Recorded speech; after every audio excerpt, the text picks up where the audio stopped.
Chapter 29. Valancy toiled not, neither did she spin. There was really very little work to do. She cooked their meals on a coal-oil stove, performing all her little domestic rites carefully and exultingly, and they ate out on the veranda that almost overhung the lake. Before them lay Mistawis, like a scene out of some fairy tale of old time. And Barney smiling, his twisted, enigmatic smile at her across the table. "What a view old Tom picked out when he built this shack," Barney would say exultingly. Supper was the meal Valancy liked best. The faint laughter of winds was always about them, and the colors of Mistawis, imperial and spiritual, under the changing clouds, were something that cannot be expressed in mere words. Shadows, too, clustering in the pines until a wind shook them out and pursued them over Mistawis. They lay all day along the shores, threaded by ferns and wild blossoms. They stole around the headlands in the glow of the sunset, until twilight wove them all into one great web of dusk. The cats, with their wise, innocent little faces, would sit on the veranda railing and eat the tidbits Barney flung them. And how good everything tasted! Valancy, amid all the romance of Mistawis, never forgot that men had stomachs. Barney paid her no end of compliments on her cooking. "After all," he admitted, "there's something to be said for square meals. I've mostly got along by boiling 2 or 3 dozen eggs hard at once, and eating a few when I got hungry, with a slice of bacon once in a while and a jorum of tea." Valancy poured tea out of Barney's little battered old pewter teapot of incredible age.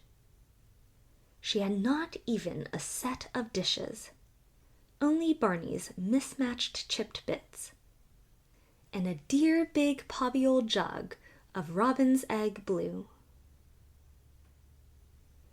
After the meal was over, they would sit there and talk for hours, or sit and say nothing in all the languages of the world, Barney pulling away at his pipe, Valancy dreaming idly and deliciously, gazing at the far-off hills beyond Mistawis, where the spires of firs came out against the sunset.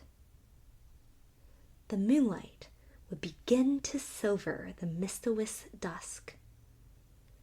Bats would begin to swoop darkly against the pale western gold.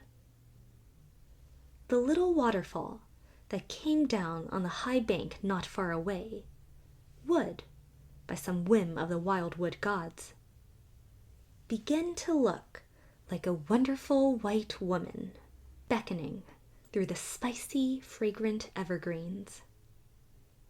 And Leander would begin to chuckle diabolically on the mainland shore. How sweet it was to sit there and do nothing in the beautiful silence, with Barney at the other side of the table, smoking. There were plenty of other islands in sight, though none were near enough to be troublesome as neighbors.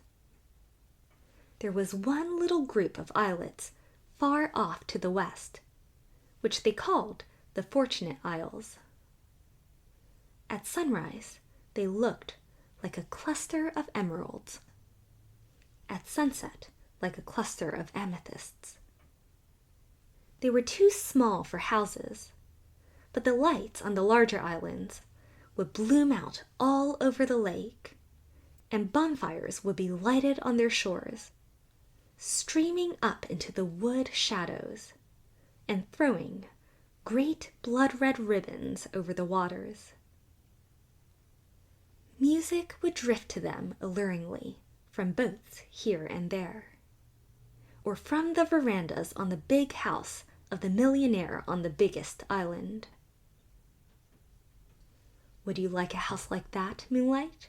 Barney asked once, waving his hand at it. He had taken to calling her Moonlight, and Valancy loved it. "No," said Valancy, who had once dreamed of a mountain castle 10 times the size of the rich man's cottage, and now pitied the poor inhabitants of palaces. "No, it's too elegant. I would have to carry it with me everywhere I went, on my back like a snail. It would own me, possess me, body and soul.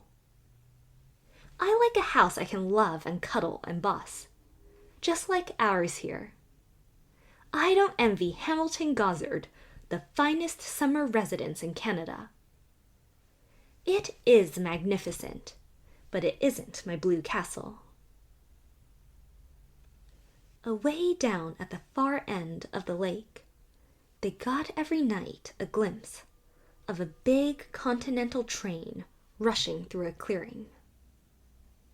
Valancy liked to watch its lighted windows flash by, and wonder who was on it, and what hopes and fears it carried.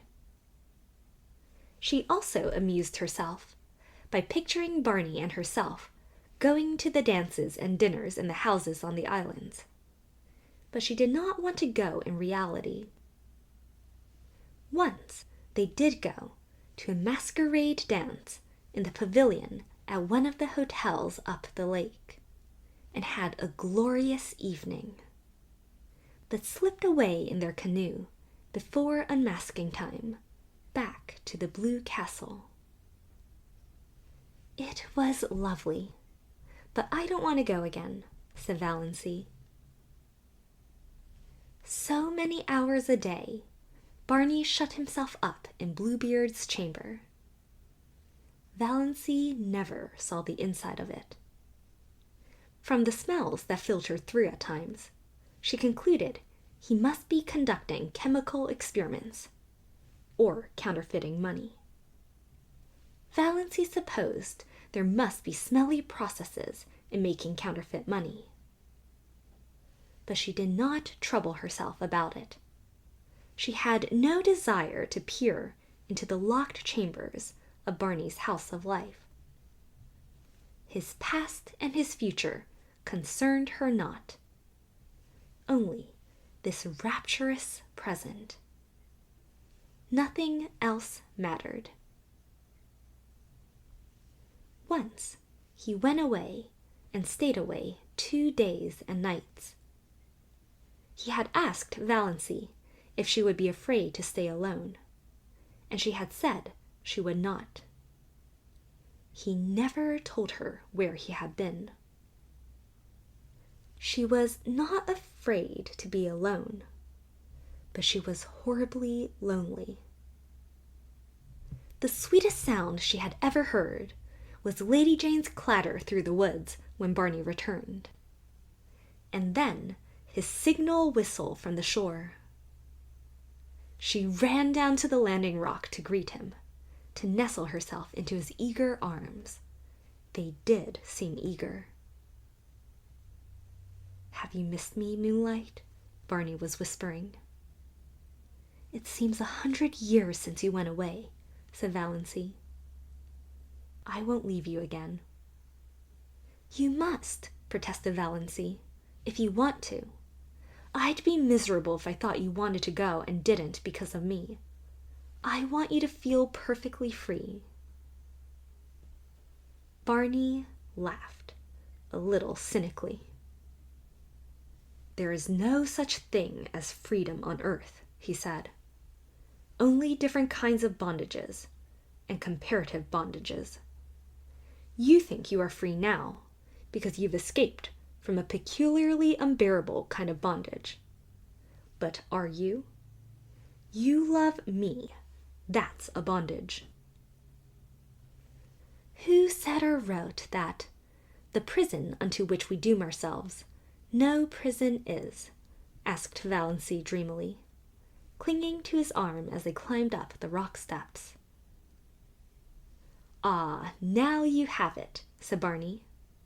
That's all the freedom we can hope for, the freedom to choose our prison. But, Moonlight, he stopped at the door of the blue castle and looked about him, at the glorious lake, the great shadowy woods, the bonfires, the twinkling lights. Moonlight, I'm glad to be home again.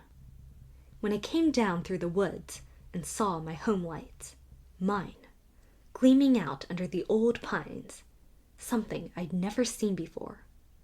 Oh, girl, I was glad, glad. But in spite of Barney's doctrine of bondage, Valancy thought they were splendidly free. It was amazing to be able to sit up half the night and look at the moon if you wanted to be late for meals if you wanted to. She, who had always been rebuked so sharply by her mother and so reproachfully by Cousin Stickles if she were 1 minute late. Dawdle over meals as long as you wanted to. Leave your crusts if you wanted to. Not come home at all for meals if you wanted to. Sit on a sun-warm rock and paddle your bare feet in the hot sand if you wanted to. Just sit and do nothing in the beautiful silence if you wanted to.